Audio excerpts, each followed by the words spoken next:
It's all about just like giving space to people to help them create, helping them feel less anxiety around creating, and also to empower them to know that like their point of view, their home life, their history, their experience matters, and it deserves to be put on the page or put on a film or photographed and all of those things. Welcome to the My SGV podcast.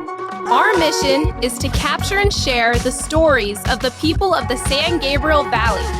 We believe our diversity is what makes the SGV great. And no matter where you're from in the San Gabriel Valley, you will feel welcome.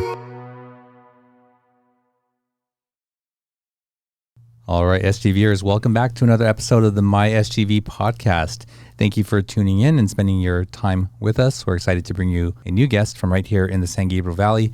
If you're into that kind of thing, please consider subscribing. And if you're a returning listener, we do appreciate you spending this time with us.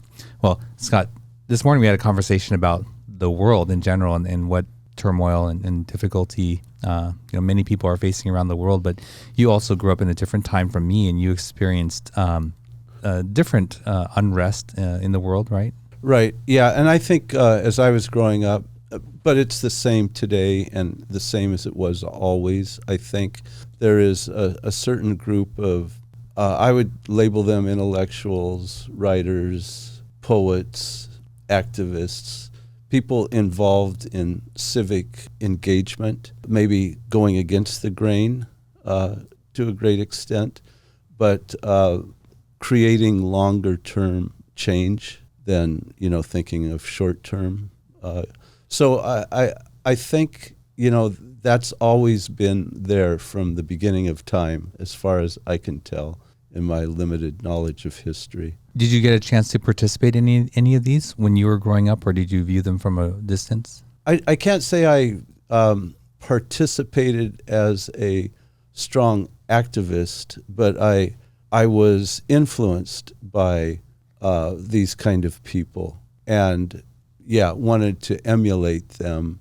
But I was never in a strong organized group. I tended to stay away from groups and was more interested in how I could change myself or change people on a more personal level. But no, it definitely, it was at the time I was growing up, Martin Luther King or Gandhi, these were big influences. And then some more, in my case, very specific Catholic activists who were very prominent in society at that time.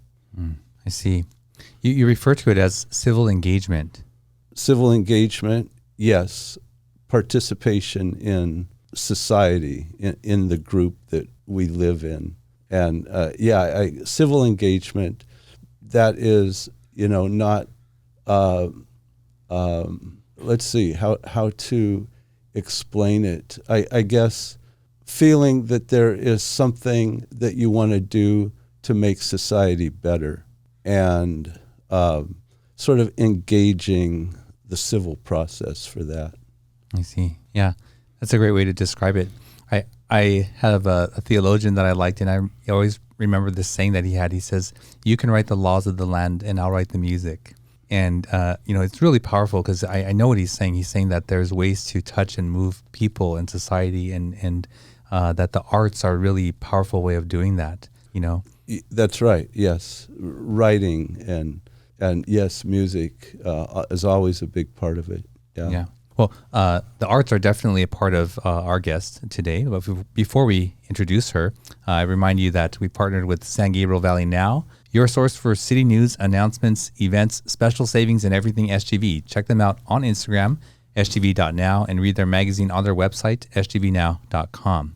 Well, we have to resist these treats every week, right? Like, I don't know. I look at the box of treats from Paris Baguette, and I want to eat them all. I actually could probably eat them all, but we can't. But thank you, Paris Baguette San Gabriel, for sponsoring the treats and refreshments for our guest today.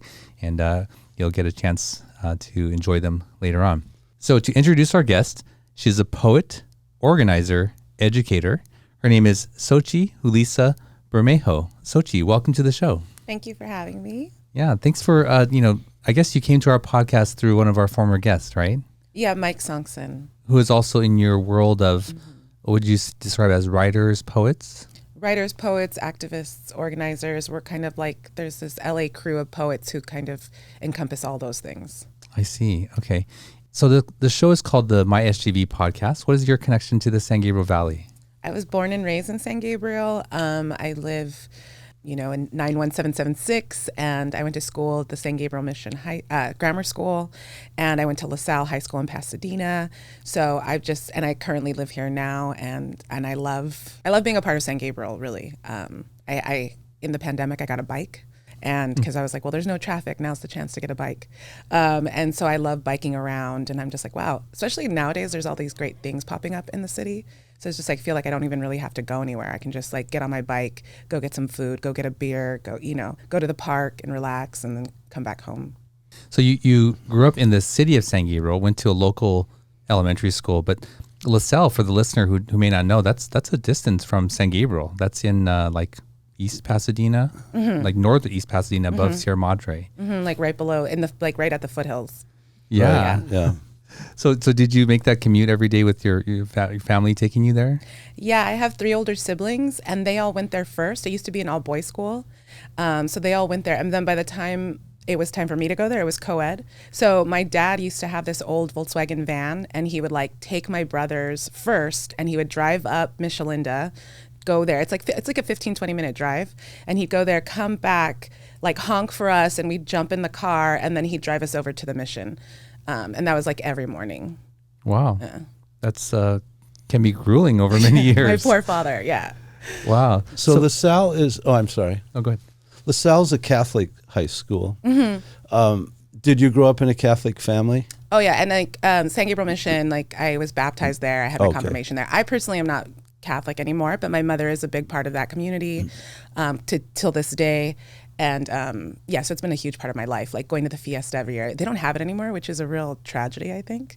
But they used to have this amazing, huge fair every September, every Labor Day, and that has ceased since the pandemic. But it's been a huge part of my life. Yeah.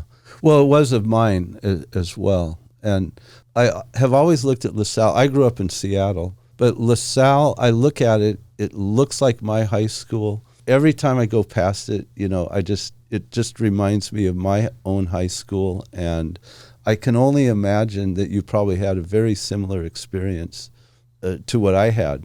A Catholic high school with the Catholic teaching, but not influenced only by Catholics. I'm sure by now that, it's primarily lay teachers. Right. I mean, when my siblings were all there was still the Christian Brothers. They used to have a Christian Brothers home on the campus. And so in the 80s, early 90s, there was still very much a Christian Brothers presence. And by the time I got there, they were gone. And I only had... I had teachers who were former Christian Brothers, but by the time I got them, they were lay people. It was, and there was one nun who was on the campus counselor. But other than that, everyone else was lay people. Yeah, so I'm surprised there was still a nun. Yeah. Yeah, wow. So what was it like growing up in San Gabriel at that time when you were attending elementary school here? Well, I thought it was really boring. But, as a kid, I thought the area was so boring. I thought it was boring looking. It was crazy. I mean, the San Gabriel Mountains are right here. I walk out my door. I love when there's a day like today or when it gets really cold and you walk out and there's snow on them. And I can see that from my front yard, But when I was a kid, I just didn't have an appreciation for it at all.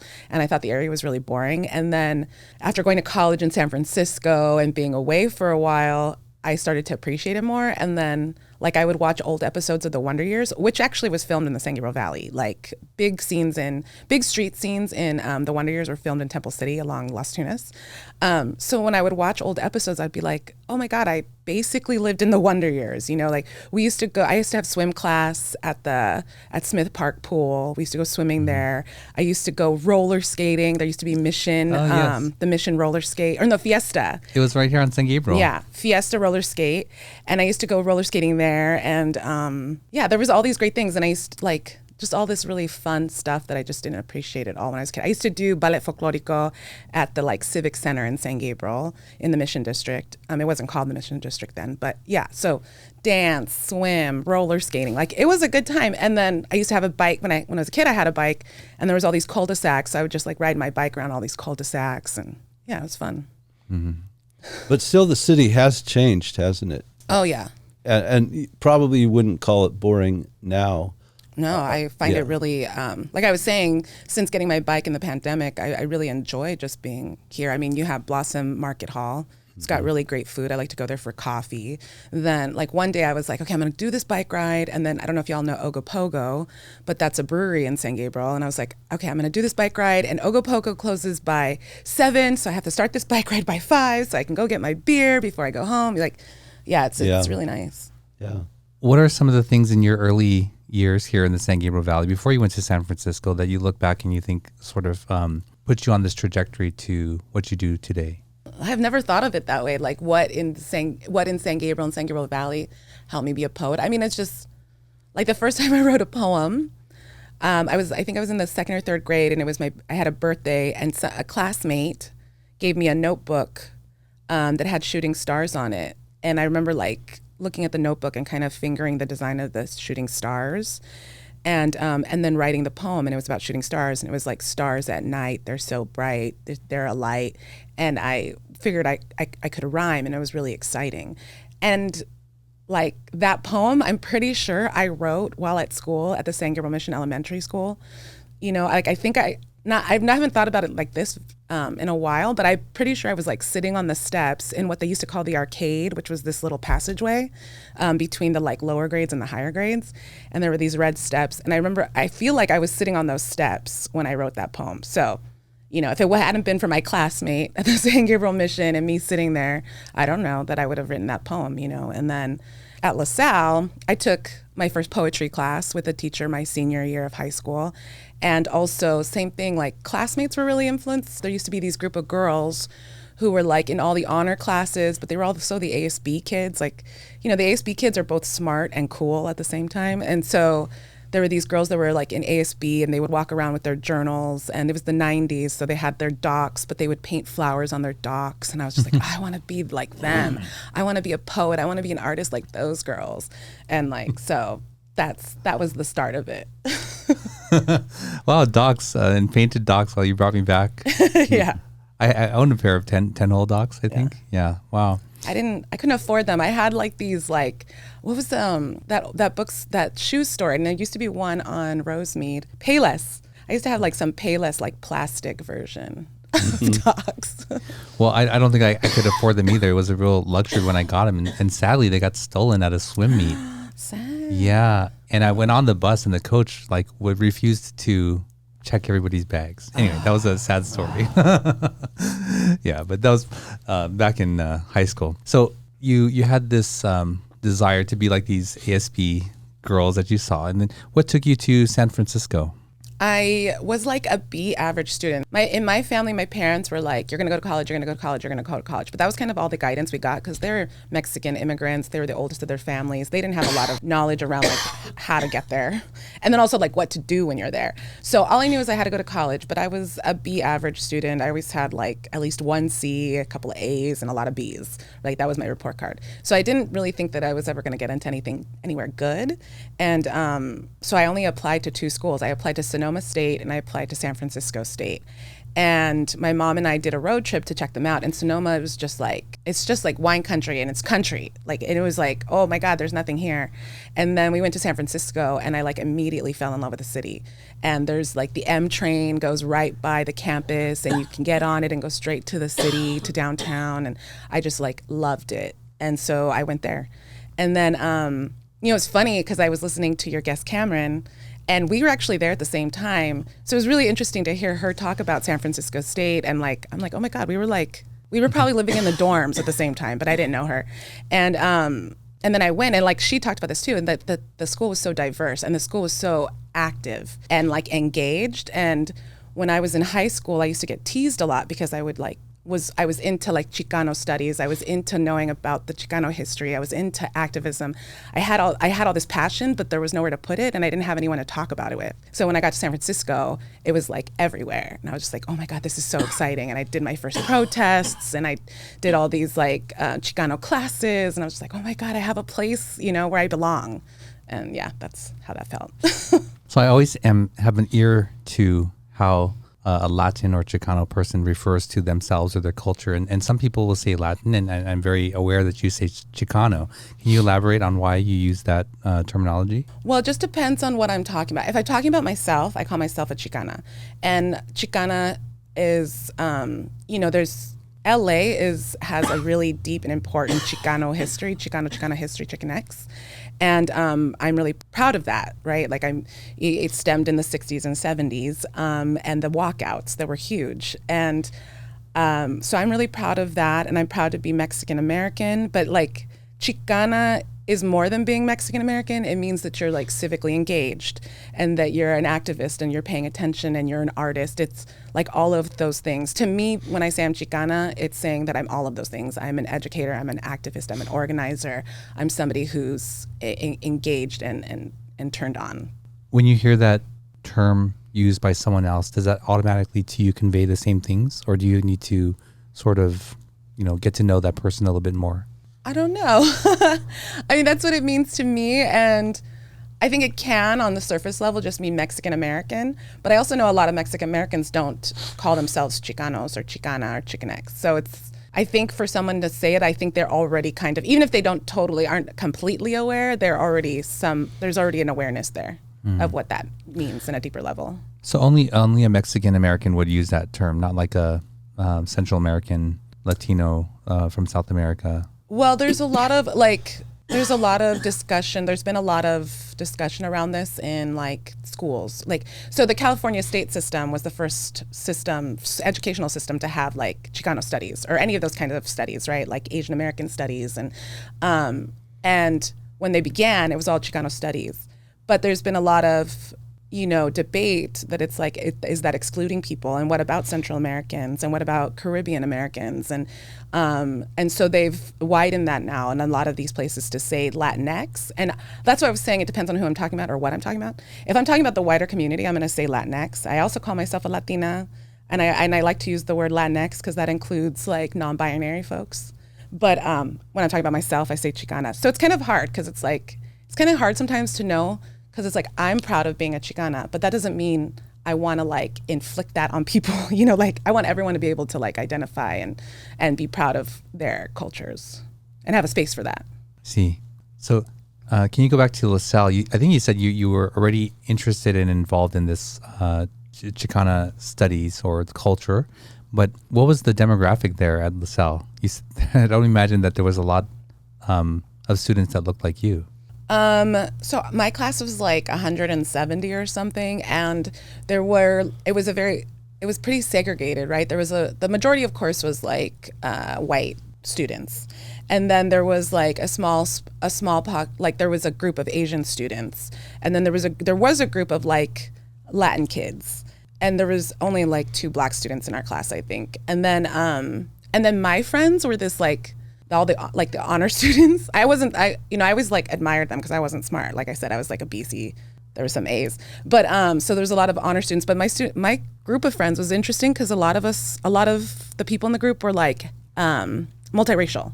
So like half white, half Mexican, half white, half Filipino, and so we're this like conglomerate. But I don't know who else was like full Mexican like me, but I kind of felt like a loner because I would just go into the library by myself and read about Chicano history. Like I didn't feel like there was anyone I could talk to about it, Where did that come from? Did your family instill that in you, this desire to hold on to your culture and learn more about it? Yeah, my parents, my grandmother lived, until she was 92. I was in my 30s when she passed, and she had a home in Boyle Heights, and we would go there every weekend. And so, she would feed us the traditional food. She would cook traditional Mexican food. Going to church, it feels very Catholic Mexican. We would, Lent was a big time that I felt very Mexican because there was very traditional foods at Lent and very traditional, like there's a lot of traditions around Lent. So that was a time where even though it's supposed to be like a sober time and like meditative time, I always really liked Lent because it was always very like, there was a lot of traditions around Lent. So yeah, just like my family still holding on to a lot of our traditions. My parents spoke Spanish, but they didn't speak it to me. And then also my parents were activists as well. So they were definitely a huge influence on me in their activism and their community work. What is it that you would like to accomplish? What is the meaning of your life and what you do? I mean, I think it was what you were saying at the beginning of this session is about community engagement and involvement. I was saying, for me, the identity of Chicana is an encompassing identity that means I'm a teacher, I'm an artist, I'm an organizer, I'm an activist. And, I wrote this book, if I could share. This is my second book. It's a book of poetry, Incantation, Love Poems for Battle Sites. They're social, active poems. And one of the things I love about being a poet, like I love to create, right? And in my creations, I am thinking about, like, I want to create something that's going to have an echo into the future, that's going to bring something positive into the future. But I also love that, like, by having this book, that means I can go into classrooms. That means I can visit like 7th grade classrooms and talk to 7th graders about like their homes and how they feel and how to talk about fear and how to talk about love and how to memorialize your family members and celebrate your family. And like for me, that's the way I engage. That's the way I love to be active and engaged with my community. You want to empower young people? Yeah, and not just young people, all people. When I teach a poetry class, it's no different if I'm teaching it to a 12-year-old or to like a 52-year-old. It's all about just like giving space to people and to help them create, helping them feel less anxiety around creating, because writing is very hard. Writing is hard for writers, so writing is hard for everybody. So just giving them space to like let go of some of that anxiety and also to empower them to know that like their point of view, their home life, their history, their experience matters, and it deserves to be put on the page or put on a film or photographed and all of those things. And that will make society a better place?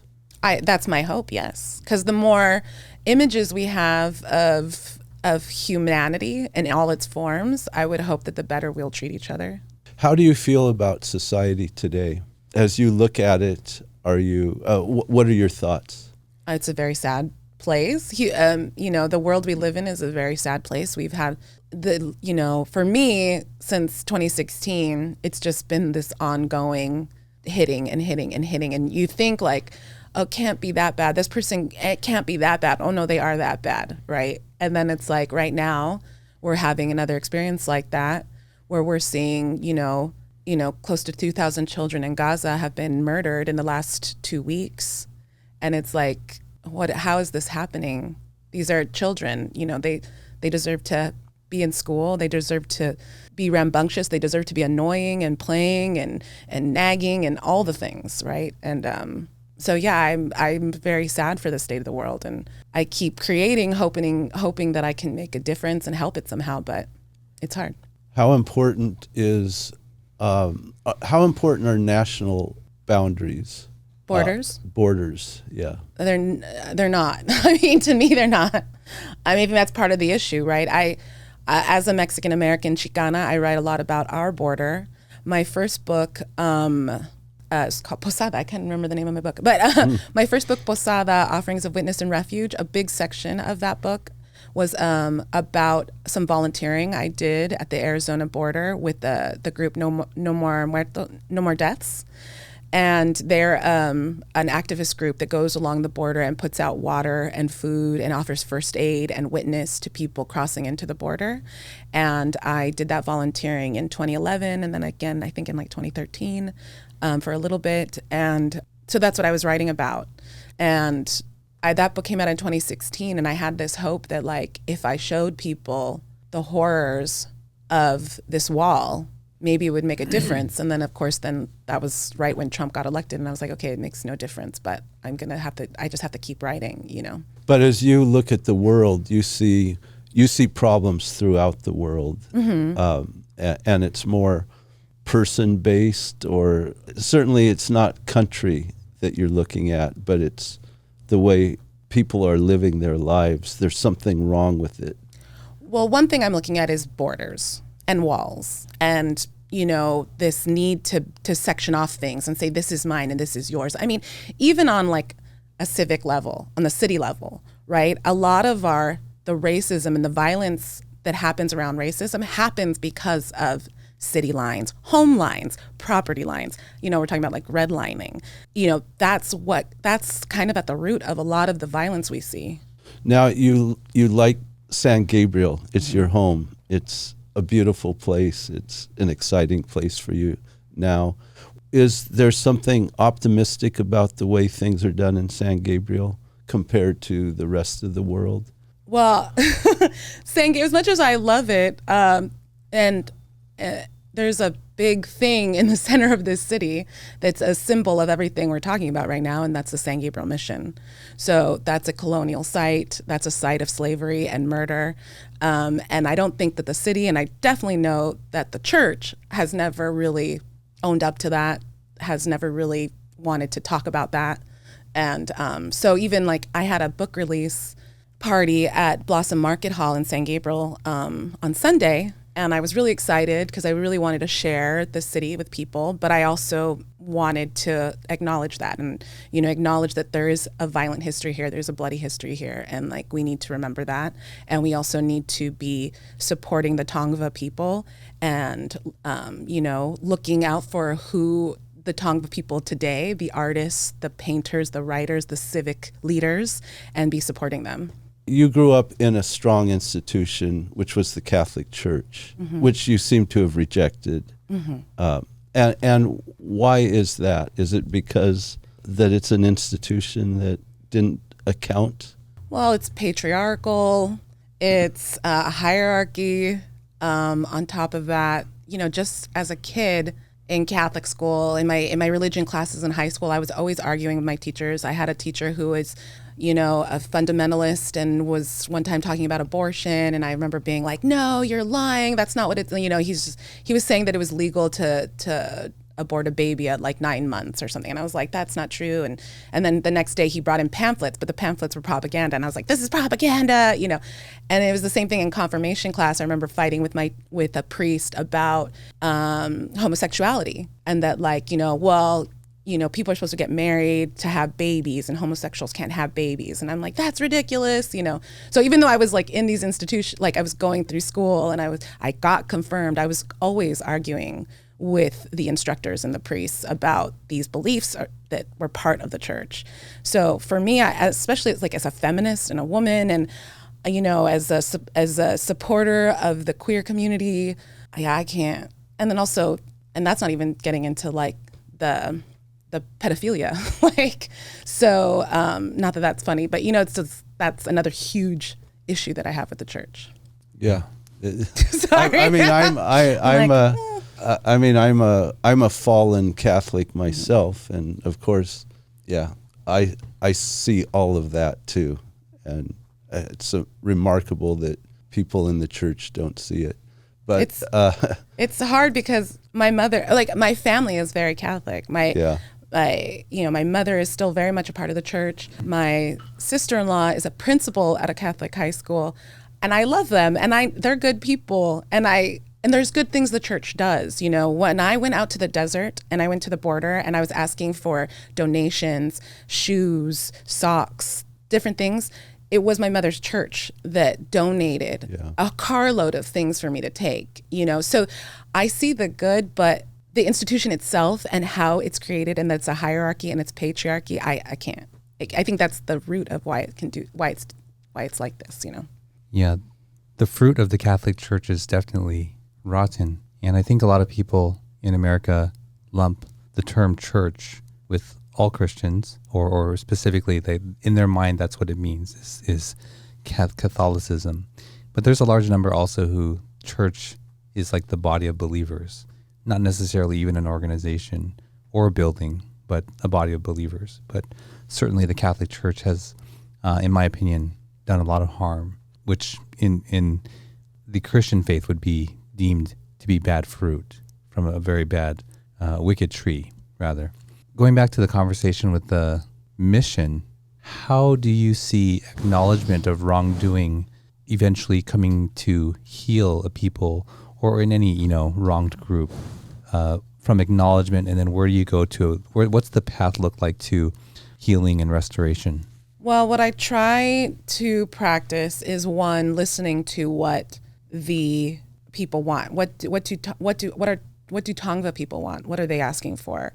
And during the lockdowns, there was a panel I got to watch on like Zoom of Tongva leaders, and they were talking about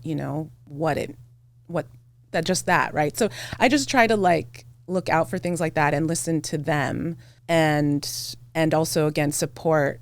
It's not enough to just say like, oh, this is Tongva land. You have to be like supporting their civic leaders and supporting their artists, and so I try to do that work. I would love for the church just to acknowledge, when people were taking down statues and things, the mission, they used to have a statue of Junipero Serra out front, and I think it was like 2017. Somebody tried to cut off its head, and then they put paint all over it.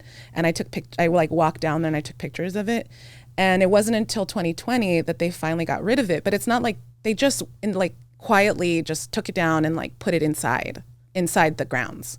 And I'm like, that's not actually doing anything. If you're just like silently removing something, that's also like, I would just love for the church to like acknowledge this history in some way, in some real way, and yeah.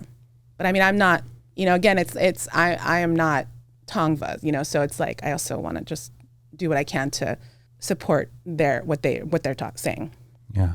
I think they recently opened like a museum or something in the mission. And I don't know how much is dedicated towards the actual history of what had occurred there.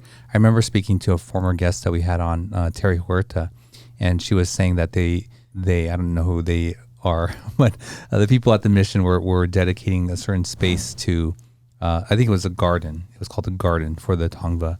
And I remember thinking that, and I thought in my mind, like, how well is that going to be received? Yeah. Yeah. Well, here's this garden for you. I don't know what their grievances are, and I don't know what they're looking for in terms of acknowledgement. But that was my thoughts when I was like, okay, there's a garden here, but this entire area was taken from us. So back to your own personal journey in San Francisco. You said you participated in a few protests. I think that's what you said. Yeah. And so what was that like? And then when did you eventually come back to the San Gabriel Valley? So yeah, that was the first time I was in a police violence protest, and that was really scary. And so I was through the streets of San Francisco. It was police don't like you protesting them. So there's this weird thing because they're also there. Police are always a part of every protest, right?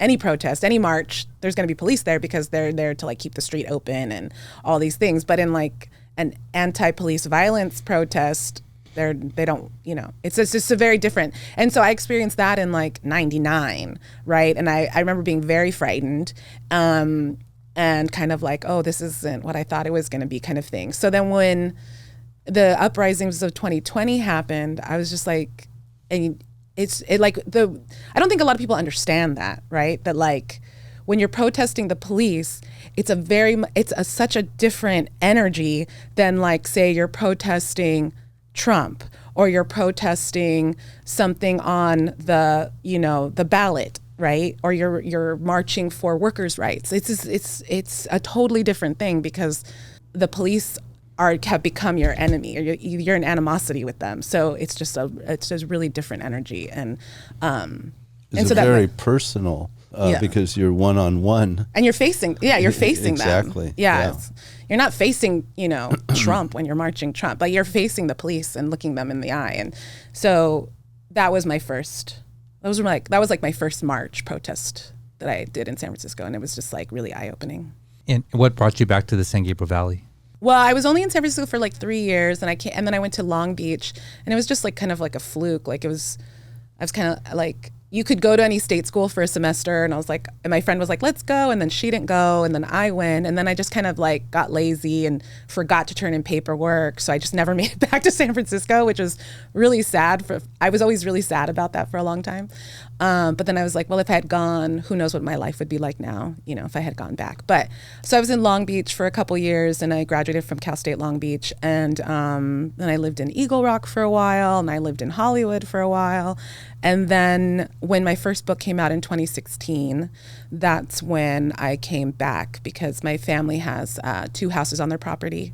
And my mother was like, well, if you can live in the back house, and you can like tour your book, and you can do all these things. So it just gave me freedom to be a poet and like a teacher that way, full time. I see. Well, Xochitl, we ask each guest to bring an item with them. Yes. What did you bring with you today? So I brought this keychain, and it's my brother and I, all my siblings and I, we were in Little League. So in San Gabriel, there was this Little League called Sunny Slope, and it used to be at what is now, or it was still there, Jefferson. So Jefferson Middle School, along Broadway, you could still see the baseball fields, but I don't think they do anything there now. So it was called Sunny Slope, and me and my brothers all played baseball, or I played softball there. And then my dad always likes to make little memorabilia. He always likes to date things and make little objects. So my dad took our Sunny Slope photos and put them in this little keychain. Yeah. Awesome. So it's family. Yeah. Do you find it nice that your dad did those things? Oh yeah, I love that he does that. He always like, if we go on like a trip, he'll find some kind of like rock and put all our names on it and the date. He loves to make little like objects, little memorabilia. So I love that about him. Xochitl, before we go on to what you're doing now and your current work, I'd like to start this new segment off with you. Can you share a story from your childhood where you're glad that there were no cell phones and video cameras, or a story where you wish that there were? I don't know that I would ever wish that there were. So a time where I'm glad that there wasn't. We were so goofy, and like nothing mattered. Like it was just easy just to like be free, and I just think about so this Little League, Sunny Slope, was walking distance. So like we would I just loved, like, that was a time that I really loved, because like you'd go to the snack bar and you'd get the nachos with the like chili and the cheese and the this and the that and the sour cream, and then you'd get your like soda, and you'd get the like, what do they call it, like a hurricane or a suicide or whatever they used to call it, and you'd get like all the different drinks in one. And then I would get a licorice, and I'd bite off the top and I'd bite off the bottom, and I'd use that as a straw. I mean, this stuff is like disgusting. and then you'd go sit somewhere and like talk to the guy you thought was cute while you're eating this disgusting stuff, and then like walk home and like in my cleats. You're not supposed to walk in your cleats. Like walked a half a mile home in my cleats, and just like, yeah, I love those memories, and I'm glad that there are no videos or poems. I've had photos of them, because they just So these are very traditional, nostalgic thoughts that you have. Yeah. Quite different from an activist who's out there fighting and with strong opinions on subjects, right? Yeah. So there's 2 parts to you, Yeah. Well, this very yeah, sensitive, nostalgic, simple. Yeah. And then here on the other side, you're going face to face with police. Right. I mean, I think what drives that is that I want every child to have that kind of simple, safe life. And that's what I think about. Family. Yeah. Family is an institution you believe in. Be able to walk home and not be afraid, be able to just get some disgusting food and sit on a bench and just be able to enjoy that without any thought of danger. Yeah. Xochitl, we're going to get into some of your current work that you're doing today, but let's take a quick break and we'll be right back. At WarmuthLaw, they believe that just because you speak a foreign language, come from a different culture, or simply don't know how to navigate the legal system, that should not prevent you from compensation from injury or receiving benefits. Their multicultural staff have been helping SGVers like you for over 38 years. Visit law888.com or call them at 626-784-7017 and tell them you heard about them on this podcast. All right, we're back with Xochitl. Xochitl, when we come back from the break, we like to ask questions from this card game. It's called Icebreakers, and they're just a little way for the audience to get to know all of us a little bit more, and you can choose to answer it or not. So here we go. Would you rather be too hot or too cold? I think too cold, because then I can just like bundle up or, put more things on. Okay, awesome. What about you, Scott? I think I could tolerate heat better than cold, so I'd rather be too hot. I was thinking that you would say that because, on our hikes, you would enjoy the blazing heat and you would just look like you were enjoying it so much. Yeah. And then living, out in Palm Springs, you must have some really intense heat out there. Yeah, of course. Yeah. Which doesn't bother me. Yeah. Well, I would rather be too cold for the same reasons, because I feel like I could control it. However, since being exposed to real cold in Manitoba, it is piercing and painful and deadly, like minus 40, minus 50, that kind of cold. So, but yeah, I think in general, in normal temperature ranges, I would say I could rather be too cold. So if you're listening or you're watching online, what would you rather be, too hot or too cold? Let us know in the comments and we'll read your comment in a future episode. Well, Xochitl, back to you and your story. So you are connected to this, I think you called it like a group of poets and writers in Los Angeles or San Gabriel Valley. How did you get connected with that group of people? I don't really know. A few years ago, I think in 2016, 2017, we started this group that we called the SGV Food Club, because a couple of my friends were moving to the area, and I had just moved back to the area because of my book in 2016. And so I was like, oh, let's get people to come out here and visit us. And everyone knows the food is like a huge part of the San Gabriel Valley and San Gabriel itself. So that was kind of our our little way to get people to come over. And so we started this group called the SGV Food Club, and it was all these poets and writers of color. And we would just hang out and go eat food and chat. And we really didn't talk about writing all that much. It was just a way to be together, and to connect. And these days it's more of just like an email list, and we'll share good news with each other. But I think that was one of the ways that we kind of got together. And it's just a lot. I know a lot of amazing organizers and activists and writers, and I'm inspired by them, and they push me to be better, I think. So, yeah. Do you participate in these, I forget how Mike described it, Mike the poet, events where they would go and read some of their work? We go to each other's readings, we go to each other's book celebrations. When someone has something released, we go to that event. And there's really great bookstores around LA and spaces that host a lot of these things. Like Avenue 50 in Highland Park is a place that has hosted a lot of really great events from the people I kind of run with, and And I want to give you an opportunity to speak more about your book. It was just sort of like a blip earlier. So tell us about this book and let us see the cover again. So Incantation, Love Poems for Battle Sites from Mouthfeel Press. It's a press out in Texas. It's run by Chicana Maria Maloney. And it's interesting because in 2017, I got a writing residency. So you can apply to go live in a house and be fed and to just be, it's just a space to work on your own. And all you have to do is keep yourself alive and write. And so I had applied for this one that was at Gettysburg National Military Park. So it was really interesting. I got to live at Gettysburg National Military Park in Pennsylvania for 3 weeks in 2017. And it was a very scary endeavor, actually. I didn't know what I was getting myself into, especially because I live here and I'm very much a Californian. So I did not realize the culture of Civil War sites and war reenactments and war reenactors. I was just like, what is this world?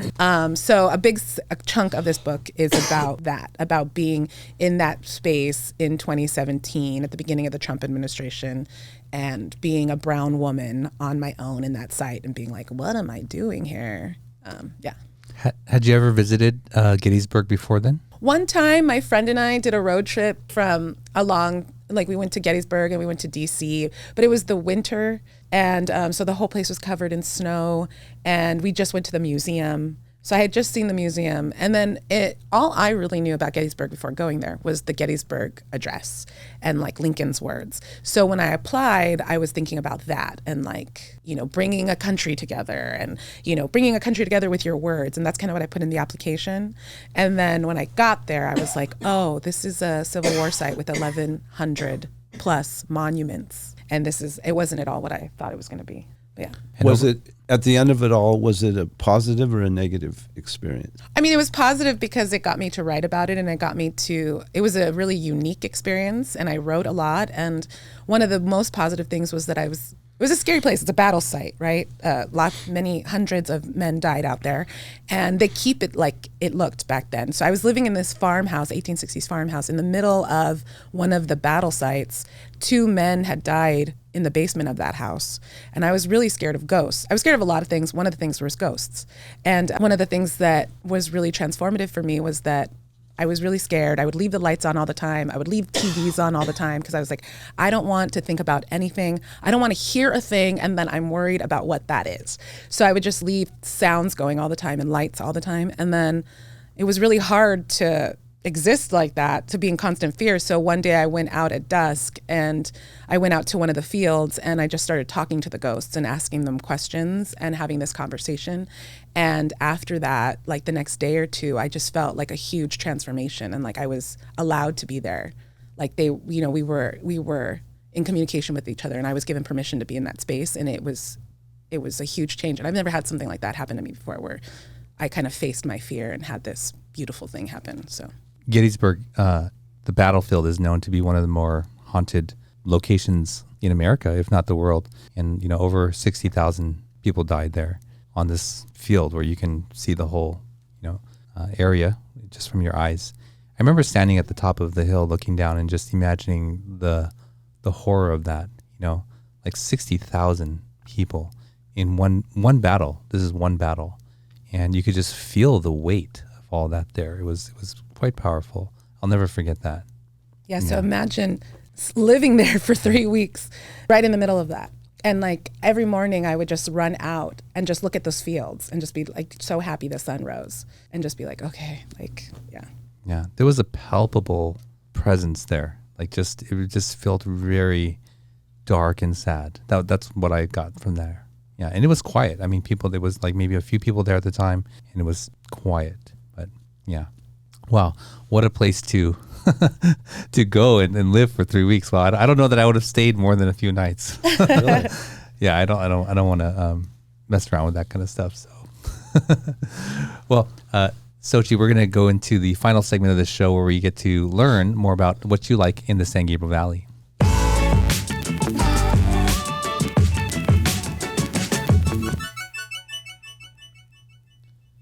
So, Xochitl, we'd like to talk about something a little more lighthearted, I guess, and some of your meaningful, pleasurable, whatever places, the SGV3 we call it. What are some of these important? What are the 3 important or meaningful places to you? So one place is La Laguna, which is Vincent Lugo Park, the park within Vincent Lugo Park. And when we were kids, we would call it Dinosaur Park. So I don't know if y'all have had other people talk about this spot, but there's a park within Vincent Lugo Park that has these cement sea creatures. And they were created in the 1920s by a Mexican artist. I can't remember his first name, but his last name is Dominguez. And there's a whale, there's a sea urchin thing, there's a giant snail. And I always loved going there as a kid. And again, it's so funny that there's sea urchins, and now they've named it La Laguna, the lagoon. But when I was a kid, we all called it Dinosaur Park. So I loved that place. Yeah. I still love that place. It's kind of, I think one of the things that makes it so cool is that if you drive by, you don't see it. You actually have to like go into the park, and it's like hidden and tucked away behind trees. So it's also like a little bit hidden, which makes it cool too. Yeah, you know, we have had one or two other people mention that. Yeah. I've never seen it, but is there an octopus in there? Or? There's an octopus, a whale, and a couple of like, there's like a sea dragon, and it's a slide, and they're all cement. They're all these like cement play structures. And it's really cool, and I definitely recommend it. Go check it out. Wow, that's interesting. Yeah. So that's one. And then, what was it? Ogopogo. This is a new thing. Ogopogo's the brewery in San Gabriel, and that I love to like ride my bike and then go there and get a beer. And they have really good beer. So I just like it. And it's right along the wash. That's something I like about San Gabriel, are the washes that go through the city. And then my last one is a shout out to the Teriyaki Bowl. Back in the day, we used to go to Spike's, and it was so funny driving here because Spike's used to be right next door to this building. And when we were kids, that was like a Sunday special event. Like, oh, we're all gonna, okay, kids, what do you want? Do you want the beef or do you want the chicken teriyaki bowl? And we go to Spike's, and that would be our dinner. And then I forgot when they closed. So that was like in the early 90s was when we would do that. And then they closed at some point. And I remember a couple years ago, just like reminiscing about how much I loved Spike's to my brother. And he was like, you know, there's Beeman's, right? And I was like, what are you talking about? And he's like, Beeman's. I'm like, what are you talking about? He's like, it's made by the same people. Go to Beeman's. And I was like, okay. Oh, wow. So, and that's right on San Gabriel. San Gabriel in Huntington. And yeah, so the son of there's the originator of the Spike's Bowl, Teriyaki Bowl, his son created Beeman's. So Beeman's on San Gabriel in Huntington. So if you're in the area and you miss Spike's chicken teriyaki bowl, you can go to Beeman's. So that's, yeah. Wow, that's interesting. And I just ate at Beeman's 2 days ago. And it still makes me so happy. Like if I'm like, I want to treat myself, I want to have something that's going to make me happy, that's where I go. What do you get there? A chicken teriyaki bowl. I had chicken curry. Yeah. They have that also. So when it was here, I remember the sound inside there and the smell and the smoke. It was like a lot of commotion, and they had like, you know, several people on that grill, and you could smell it from outside, right? It was always so busy. Was it right next door here? Yes. Yeah, it's now the hot pot. Is it the same? That hot pot's the same building? No, the building is rebuilt different. it? Yeah. Okay. Really? I thought it was the same building. No, because they used to have it used to go around like a drive-through, like you can come in on one side. Yeah. But yeah, this is completely remodeled. Yeah. But yeah, it used to be exact that same hot pot. location though. Yeah. Well, those are great. Thank you for sharing those with us, Xochitl. If someone wants to get a copy of your book here or your other work or get in touch with you, what's the best way to do that? For my book, you can order it from any place books are sold. I recommend Libromobile is a great indie bookstore in Santa Ana, and they were doing my pre-sales, so Libromobile is a great spot.